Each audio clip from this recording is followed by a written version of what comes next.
বিসমিল্লাহির রহমানির রহিম। কিছুদিন আগে ভাইয়ার রুমের রিকনস্ট্রাকশনের কাজের জন্য এসিটি আমরা খুলে দিয়েছিলাম। আজকে এসিটি আমরা ইনস্টল করে দিব। এটি হচ্ছে গ্রি ব্র্যান্ডের 1.5 টনের নন ইনভার্টার এসি। হোল যেটি সেটি আগে করা রয়েছে, তেমন একটা মেহনত করতে হবে না।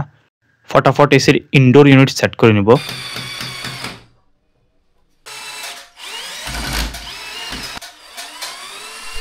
এসির ইউনিট স্থাপনের জন্য বেস প্লেটটি সঠিক লোকেশনে সেট করে নিয়েছি।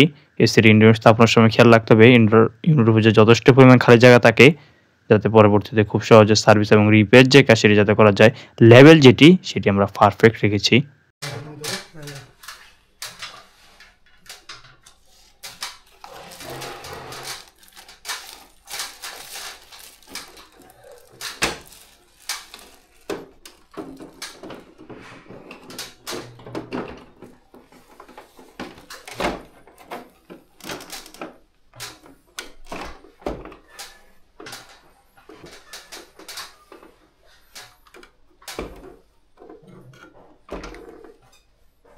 ইনডোর সাইডের কাজ শেষ হয়ে গেলে তারপর আউটডোর প্রান্তে এসে সার্ভিস যে পাইপ সেটা আমরা পর্যায়ক্রমে কানেকশন করে নিচ্ছি। সর্বপ্রথম ইনডোর প্রান্তে সার্ভিস পাইপ কানেকশন করে নিব, অতঃপর আউটডোর প্রান্তে সার্ভিস যে পাইপ সেটা কানেকশন করে নেওয়া হয়েছে। আউটডোর প্রান্তে সার্ভিস যে পাইপ সেটা আমরা কানেকশন করে নিয়েছি। কমিউনিকেশন যে কেবল সেটা পর্যায়ক্রমে কানেকশন করে নিব। আর এখন ব্যাকহোমের যে কাজ সেটা আমরা করে নিচ্ছি।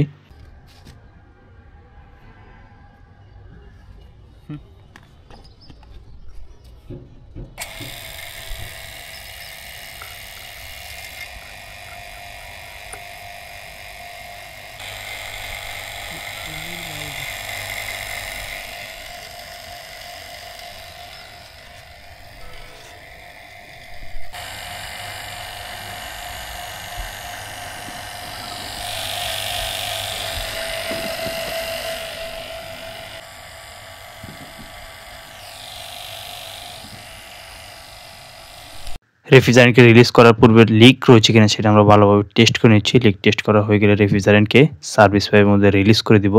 কিছুদিন আগে যখন আমরা এসিটি আনইনস্টলেশন করেছিলাম তখন এসির ইনডোর ইউনিট এবং আউটডোর জন্য সেটা প্রেসার ওয়াশার দিয়ে সুন্দর করে ক্লিন করে দিয়েছিলাম। আর এখানে সার্ভিস পাইপের উপর যে র্যাফিন ট্যাপ ছিল সেটা কিছু অংশে ড্যামেজ হয়ে গিয়েছিল। ফুল সার্ভিস পাইপের উপর সুন্দর করে র্যাফিন যে ট্যাপ সেটা আমরা লাগিয়ে দেই।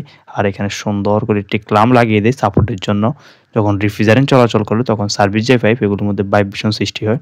এবং হোয়াইট সিমেন্ট দিয়ে সুন্দর করে ইনডোর আউটডোর পাইপ কানেকশন যে হোল করা ছিল সেটা পিছনের অংশে বন্ধ করে দেয়।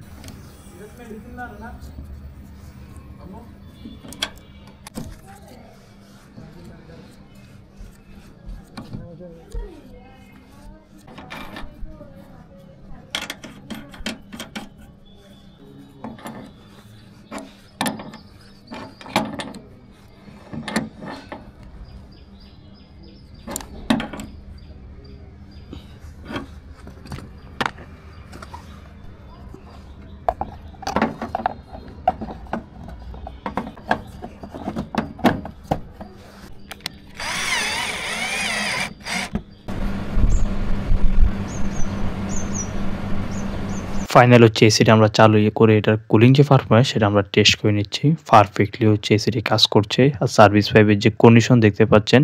ভিডিওটি শেষ পর্যন্ত দেখার জন্য অসংখ্য ধন্যবাদ। আল্লাহ হাফেজ।